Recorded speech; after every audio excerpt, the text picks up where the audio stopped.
2 दिन हो गए हैं, कुछ खाने को नहीं मिला। पता नहीं कहाँ जाऊं। सौतेली माँ ने भी मुझे घर से निकाल दिया है। अब मैं कहाँ जाऊं भगवान? रहने के लिए ना कोई जगह है, ना कोई मुझे काम दे रहा है। मैं इतना छोटा सा जो हूँ। एक छोटे से गांव में विशाल नाम का एक अनाथ लड़का रहता था। वो हाल ही में ही अनाथ हुआ था। चलो उस दुकान पर जाकर पूछता हूँ, अगर मुझे कोई काम मिल जाए तो अच्छा होगा। कुछ खाने को भी मिल जाएगा शायद। दुकानदार के पास जाकर विशाल पूछता है, सुनिए, क्या आपको यहाँ पर कोई काम के लिए चाहिए? मैं कोई भी काम करने के लिए तैयार हूँ, लेकिन मुझे बदले में कुछ खाने को दे दीजिएगा। मैं 2 दिन से भूखा हूँ। अरे नहीं नहीं, मेरे पास तो कोई काम के लिए इंसान की जरूरत नहीं है। और तू क्या ही काम करेगा? तू इतना छोटा सा बच्चा है, मुझे जरूरत नहीं है। जरूर तू अपने माँ बाप के घर से भाग कर आया है। घर वापस चला जा। यहाँ पर रास्ते की ठोकर खाएगा अच्छा लगेगा क्या? आप यकीन करिए, मैं घर से नहीं भाग कर आया हूँ। मेरी माँ की मौत हो गई है और मेरे पिताजी ने भी दूसरी शादी कर ली है। सौतेली माँ मुझे बहुत मारती है, इसलिए मुझे घर छोड़कर आना ही पड़ा। पिताजी भी अब मेरे बारे में कुछ नहीं सोचते हैं, हमेशा अपनी दूसरे परिवार के बारे में सोचते हैं। मुझे कुछ खाने को दे दीजिए, मुझे बहुत भूख लगी है। ठीक है, अगर तू इतना बोल ही रहा है, इस दुकान में काम कर। यहाँ पर लोग खाने के लिए आते हैं, तो उनका ध्यान रखना। कब क्या जरूरत है उन्हें देखना, ठीक है? कोई गलती नहीं होनी चाहिए। और हाँ, ये ले, रोटी भी खा ले। तू 2 दिन से कुछ नहीं खाया है बोल रहा है। दुकानदार की ऐसी बातें सुनकर विशाल बहुत खुश होता है। आपका बहुत बहुत धन्यवाद दुकानदार साहब। मैं आपकी इस बात को हमेशा याद रखूंगा और मन लगाकर काम करूंगा। उसके बाद उसी दुकान में विशाल काम करने लगता है। ऐसे ही कुछ दिन बीत जाते हैं। एक दिन अचानक, अरे बहुत भूख लगा है, चलो दुकान में जाकर कुछ खा लेता हूँ। देखकर तो लग रहा है अच्छा खाना मिलेगा। कोई है यहाँ पर? थोड़ा सा खाना दे दो, बहुत ज्यादा भूख लगी है। जी बताइए, आपको क्या चाहिए? मैं अभी आपके लिए लेकर आता हूँ। ठीक है, तुम मेरे लिए रोटी सब्जी लेकर आओ। लेकिन तुम यहाँ पर क्या कर रहे हो? इतनी छोटी उम्र में कोई काम करता है क्या? क्या करें, किस्मत का खेल है। पिताजी दूसरी शादी करके लेकर आए हैं, माँ जिंदा नहीं है और सौतेली माँ घर पर रहने नहीं देती। वैसे मैं अभी जाकर आपके लिए खाना लेकर आता हूँ। मैं भी क्या ना बकवास करने लग गया।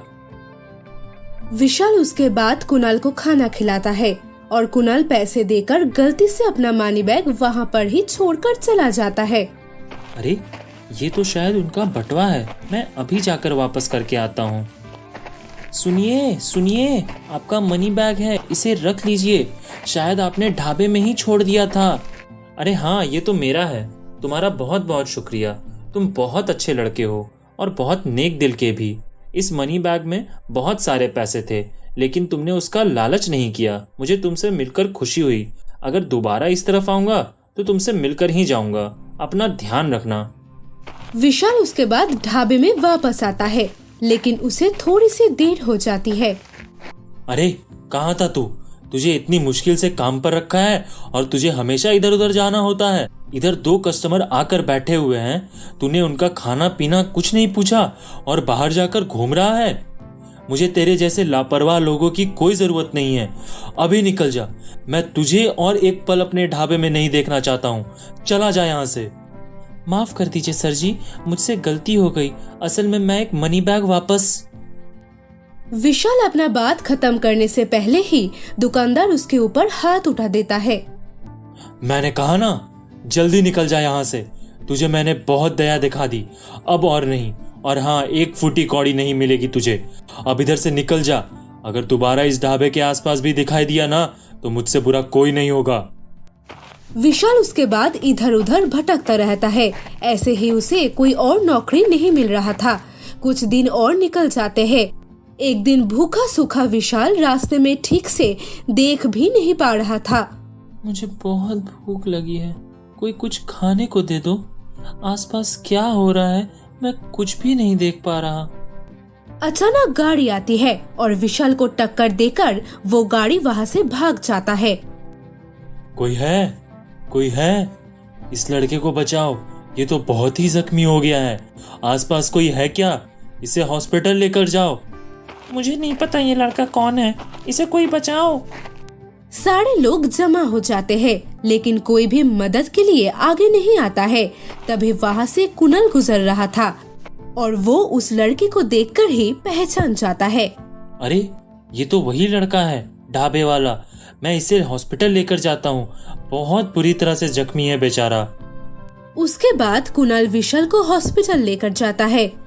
अब वो ठीक है, लेकिन कुछ देर आराम करने की जरूरत है। ज्यादा चोट नहीं लगी है, आज घर लेकर जा सकते हैं आप। अरे सुनो, तुम्हारा नाम क्या है? मैंने तो उस दिन तुम्हारा नाम भी नहीं पूछा, और ये सब कैसे हो गया?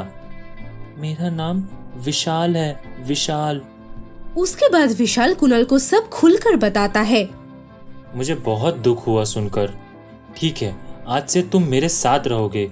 इस दुनिया में मेरा भी कोई नहीं है। क्या आप सच कह रहे हो भैया? तो मैं फिर आपको भैया बुलाऊंगा। हाँ हाँ जरूर, तेरी जो मर्जी बुलाना। चल घर चल। उसके बाद कुणाल विशाल को अपने साथ लेकर अपने घर चला जाता है। ऐसे ही कुछ दिन गुजरने लगते हैं। कुणाल विशाल को अपने छोटे भाई की तरह देखभाल करता है। ये देखकर कुछ गांव के लोग बोलने लगते हैं। अरे ये सब तुम क्या कर रहे हो कुणाल? वो लड़का कौन है, क्या है? तुम्हें कुछ पता नहीं है? उसे क्यों अपने घर में रखे हो? देखना बड़े होकर तुम्हें पूछेगा भी नहीं। उस बारे में मैंने अभी कुछ सोचा नहीं है, लेकिन वो बहुत अच्छा लड़का है और मेरा भी इस दुनिया में कोई नहीं है, और मैं उसे पढ़ा लिखा कर बड़ा अफसर बनाना चाहता हूँ। देख लो, तुम्हारी जो मर्जी, तुम्हारे पैसे खर्च होंगे और कुछ नहीं। अगर वो लड़का पढ़ लिख भी लेता है और बड़ा अफसर भी बन जाता है तो तुम्हें बिल्कुल भी नहीं पहचानेगा। आखिर कौन अपना खून छोड़कर किसी और के लिए इतना कुछ करता है? देखना आखिर में जाकर तुम पछताओगे ही। लोगों की तरह तरह के बातें सुनकर भी कुणाल विशाल को अपने घर से नहीं निकलता। वो उसे अपने भाई की तरह ही पालता है। देखते ही देखते विशाल बहुत बड़ा हो जाता है, फिर आखिर एक ऑफिसर बन ही जाता है। देखो भैया, मैंने तुम्हारा सपना पूरा कर दिया। मैं एक बड़ा ऑफिसर बन गया हूँ। अब तुम्हें इस गांव में रहने की कोई जरूरत नहीं है।